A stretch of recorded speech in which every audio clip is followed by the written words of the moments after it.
Hello, I'm Dr. Daniel Griffin. And I'm Dixon DePommier. And today we will be discussing non-purulent dermatitis. You know, I was hoping you would say that. You were hoping? Okay. Yes, because the last one was on purulent dermatitis. By contrast, what is non-purulent dermatitis? Well, I know when we did our lecture on purulent dermatitis, you were quite upset by the word purulence. Well, maybe not upset, but I certainly took it seriously. And so now that it says non-purulent, I guess you won't take this lecture very seriously. Well, I'm not sure. If I were a clinician, I heard, oh, don't worry, it's non-purulent. Yeah. Is that something that a clinician should consider, or does it also result in some serious manifestations? You know, I'll say, and I start off this section by saying it's always challenging. It's always challenging for me, and I think it's always challenging for a clinician to identify or classify or diagnose a rash as non-infectious and non-purulent and just inflammatory, with quotes around the just inflammatory. You mean like from a trauma or something like that? Well, let's say from an irritation. I know you told the story at one point about a dye in a bathing suit irritating a young woman's clothing skin. that fits too tightly.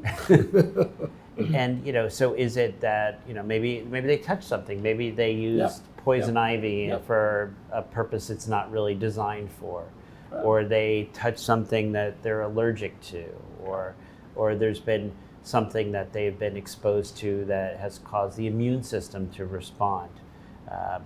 So it's always a challenge, because when you say something is non-purulent, non-infectious, when you're thinking of an inflammatory rash, dermatitis, if you're wrong and you settle down the immune system, you may end up in a really bad situation. You mean like immunosuppressing? If you suppress it with something. Got it. And so one of the things that we might end up using if someone has, we think, a non-purulent or infectious, inflammatory dermatitis, we might use a topical steroid. Exactly. And that could be quite a problem if it's fungal, if it's a type of bacteria we didn't recognize going into this. That's right. So one of the things we'll just, as an introduction thing, I always worry more when I make the diagnosis of non-purulent dermatitis, and I always spend a bit more time educating them about how important it is to come back promptly. Absolutely. If things go awry. Yeah, that's right. That's right. Now, as far as clinical disease, this is very common. This is one of the things that, even though non-purulent sounds less upsetting than purulent, this can be very upsetting. It can have a major impact on quality of life. It can be miserable. Yep. So this is a frequent problem in, I'll say, all settings, whether it's a rich resource, well-distributed part of the world, or whether you're in a limited resource area. This is something that clinicians are going to have to be very comfortable with. Got it. Food allergies, some of them fall into this category? Sometimes they'll come in and they'll have this rash, they'll have this inflammatory skin condition, and it may be because of something they ate. In situations like that, clues might be symmetry and location. They may say, I'm itchy, I've got this rash everywhere, but it's worse maybe here, the antecubital fossa bilaterally. It may be behind the knees. The symmetrical full body rashes, non-purulent dermatitis, inflammatory skin responses, may often be due to a food or a medicine. This may be something you caused by treating them for something else. Iatrogenic. Well, not you. Not you, of course. I love that word, iatrogenic. Iatrogenic. No, some of the non-purulent, non-infective dermatitis may be caused by clinicians, caused by our medicines.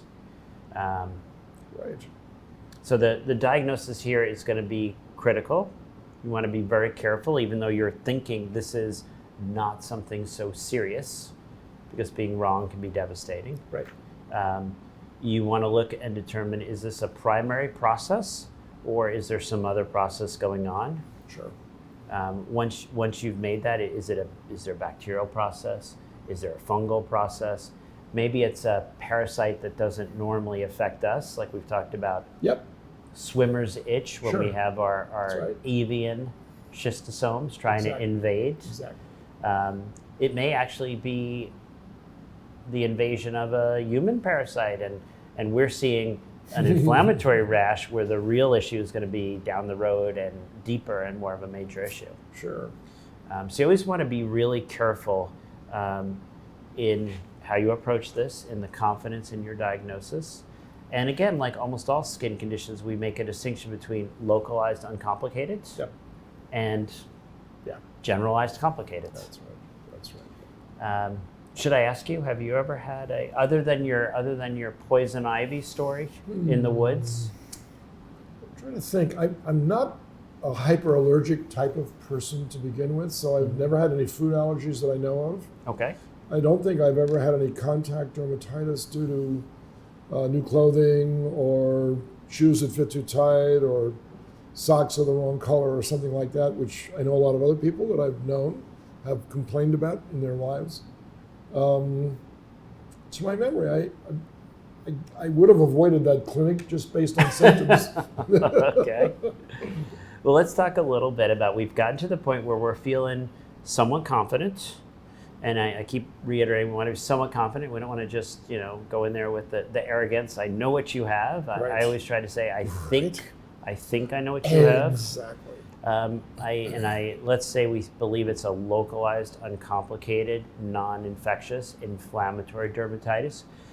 We might start with something like a coconut oil or a vegetable oil or a moisturizer. Oh, right. You don't need to really jump in, fully. A lot of times these irritations can be due to the skin not being moist, not being sort of in a healthful state. Sometimes we'll even throw a calamine lotion. But this is a lot of times when you're thinking about your limited resources, when I like to talk to the local people in the areas where I've been practicing, what do you tend to use? And they may be taking a coconut that's not very ripe, and they may be using something like that. Sure. So it's always nice to know what are my local options before I start dipping into the resources maybe we've brought to an area. Exactly. Usually I recommend when we get to our next level where we're starting to use some of our low potency steroids is putting it on a small area and then seeing a test area, a small test area. Got it. Does it get better? And then if they say, oh, it got better, Right. then starting to treat a larger area. Very good. And then just as skin in general, keep the area Of course. healthy, keep it dry, don't scratch it, avoid irritating the area. Yeah. But then we run into the issue, what if it's more significant, really irritating, it's diffuse and driving them somewhat crazy. I still would start with the coconut oils, the vegetable oils, the local remedies, which can actually be quite helpful. You may want to do a little more with your steroids. You probably want to be careful as you go up to higher potency steroids. It is very rare that I would ever use an oral steroid in these settings. Particularly if I'm in an area where maybe there's strongyloides, where maybe there's some other underlying issues where if I immune suppress somebody in a context, let's say like the tropics or limited resources where maybe they don't have easy access to care, where you can create much more harm than you initially Absolutely. encountered.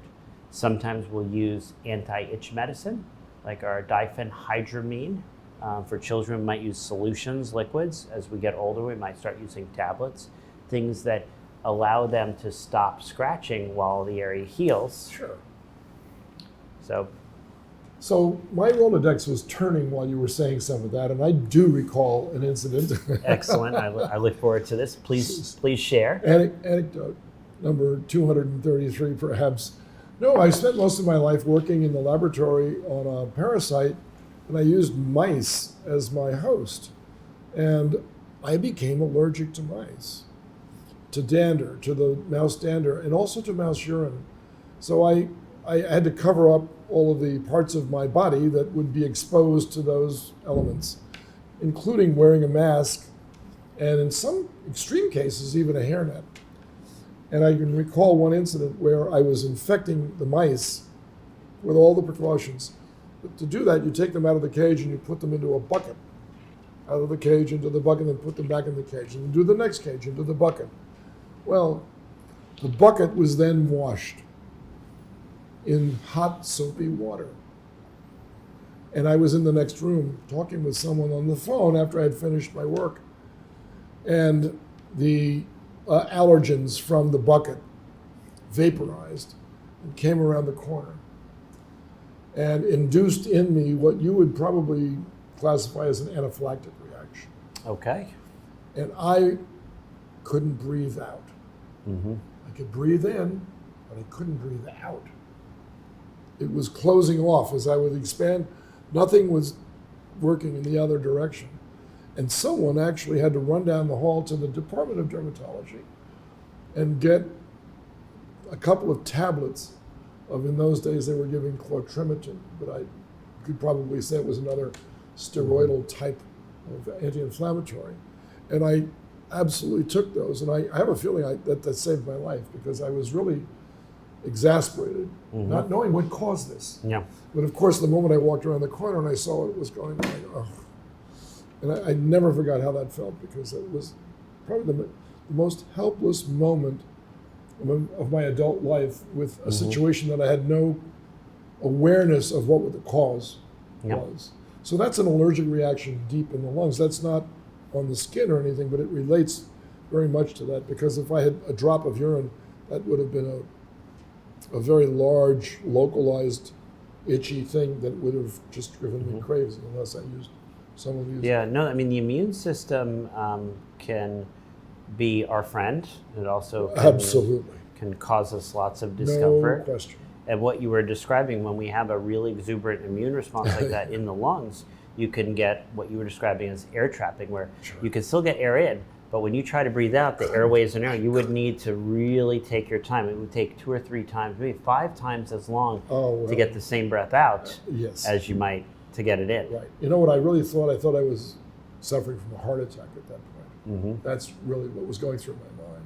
And thank goodness it wasn't. But no, and it is interesting. We talk here about all the different diagnosis, treatment, but you went one step farther. You identified the precipitant. Well, it was pretty easy once the culprit was observed firsthand, and based on what I was doing for the last 2 hours, it was obvious what the cause was. But and that can always be a challenge. Sure. I think a lot of clinicians might get frustrated, and after a while say, I can never figure out what it is. Exactly.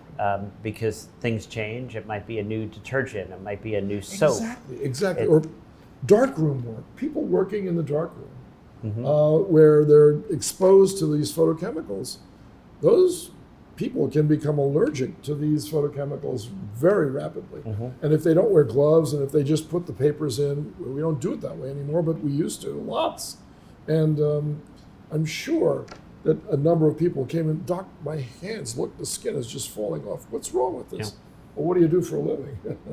Yes. And that has a lot to do with contact dermatitis. And I use the term contact dermatitis. Yeah, well, that's what I used to call it. Yeah, which is actually, that is a large portion of this, is you have come in contact with something, your skin, your immune system is now responding. Exactly. As if it were an infection, as if it's something that needed to have a big immune response targeted. And so when you're going through, you may start asking, what do you do for a living? Exactly. And maybe they're doing something that involves lime, and they got lime juice, and now that sensitizes their skin to sunlight. So sometimes it can be a little more complicated. And you're only going to have so many of your tubes of cortisone cream and so many pills of your diphenhydramine, or so much liquid. So ideal is looking at the big picture, taking the extra time to maybe figure out, why does this person have the inflammatory, and how do we avoid it? So that is the ounce of prevention is worth a pound of cure. Yeah. And I think that, so for you, what is it, an ounce of prevention, staying away from all the mouse urine and dander? You have to create a barrier between you and the cause. And to do that, sometimes it requires going a long way. You almost have to look at it as if you're doing barrier medicine. So you've got a patient in the intensive care unit, and you change your gloves, you change your gown, you change your mask every time you go in and out of the room. And that's the way I treated my mice because, not because of what I was doing to them, but because of what they were doing to me. All right, well, I'm sure most of us have either seen this or we've taken care of individuals that have experienced this. So just to reiterate, always be very careful because we want to make sure that we're not calming down the immune system when the immune system should be doing something to protect us. Follow-up is really critical. Yep. And whenever possible, try to get at the root cause so that you're not just masking symptoms, you're actually preventing them from developing. Sounds good to me. All right. Well, thank you for joining us again. Yeah, we'll see you next time.